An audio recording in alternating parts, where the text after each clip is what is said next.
याददाश्त तेज कैसे हो सकती है? इससे स्वामी विवेकानंद जी से बेहतर कोई नहीं आपको बता सकता है। उनके जीवन की बहुत सी घटनाएं हैं जो कि हमें प्रेरित करती हैं, जो कि हमको मोटिवेट करती हैं। उसके बारे में एक घटना आपके सामने भी है कि कुछ लोग ऐसे हैं जिनको काफ़ी सारी चीज़ें, पढ़ी हुई चीज़ें भूल जाती हैं बहुत समय के साथ, बहुत जल्दी।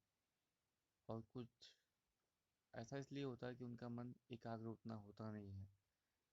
स्वामी जी के जीवन का एक बहुत अच्छा प्रसंग है कि एक दिन वे अपने गुरु भाई के साथ यात्रा पर गए हुए थे। और स्वामी जी को पढ़ना बहुत अच्छा लगता था, यानी पढ़ने में रुचि उनकी बहुत ज़्यादा थी। उन्हें जहाँ अच्छी किताबें मिलती वे ज़रूर पढ़ते थे। किसी भी नई जगह पे वे लाइब्रेरी ज़रूर खोजते थे, यहाँ लाइब्रेरी है कि नहीं है। एक शहर में उन्हें एक ऐसी पुस्तकालय मिली जिसमें बहुत सारी किताबें ऐसी मिली जो उनको उनको अच्छी लगती थी, जिन्हें वे पढ़ना चाहते थे। और किताबें पढ़ने के लिए ही स्वामी जी और उनके गुरु भाई उसी शहर में ठहर गए।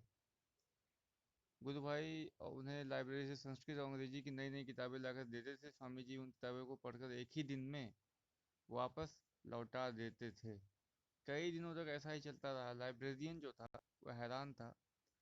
उसने गुरु भाई से पूछा कि आप नई नई किताबें ले जाते हैं, देखने के लिए ले जाते हैं क्या, पढ़ते नहीं है क्या? ये देखना ही है तो यहीं हम दिखा दिया करें, आप क्यों परेशान होते हैं? तो गुरु भाई ने कहा कि भाई, जैसा आप समझ रहे हैं वैसा कुछ भी नहीं है। मेरे गुरु भाई इन सब गंभीरता के साथ पढ़ते हैं, इसके बाद ही हम यहाँ पे वापस करने आते हैं। यह सुनकर लाइब्रेरियन ने कहा कि अगर आपकी आपकी बात यह सच है तो हम उनसे, आपके मित्र से हम जरूर मिलेंगे, आपके गुरु भाई से हम जरूर मिलेंगे। यानी स्वामी जी से मिलने की जिद करने लगा लाइब्रेरियन।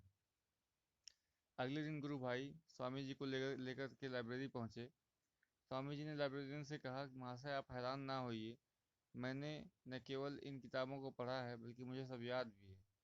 इतना कहते हुए स्वामी जी ने कुछ किताबें वापस की और उनकी कुछ अंश पेज नंबर के साथ लाइब्रेरियन को सुना दिए।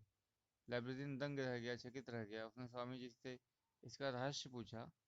तो स्वामी जी ने जो जवाब दिया, उन्होंने कहा कि अगर पूरी एकाग्रता, यानी कि 100% एकाग्रता के साथ कुछ भी पढ़ा जाए तो पढ़ा हुआ लंबे समय तक याद रहता है। लेकिन इसके लिए एक और बात जरूरी है कि हमारे मन में धारण करने की क्षमता अच्छी होनी चाहिए। एकाग्रता और धारण करने की शक्ति बढ़ाने के लिए रोज ध्यान करना चाहिए, पढ़ना चाहिए, अभ्यास करना चाहिए। यानी कि ध्यान, नियमित अभ्यास ही याददाश्त बढ़ाने की सफल कुंजी है। यानी कि एकाग्रता बहुत जरूरी है। धन्यवाद। तो स्वामी जी की ये कहानी बहुत प्रचलित है, सभी लोगों को लगभग पता है। और वे एक महान आत्मा थे। उन्होंने ऐसे हम लोगों को अंधकार से प्रकाश की ओर ले जाने का रास्ता दिखाया है। उनको सशक्त नमन। धन्यवाद।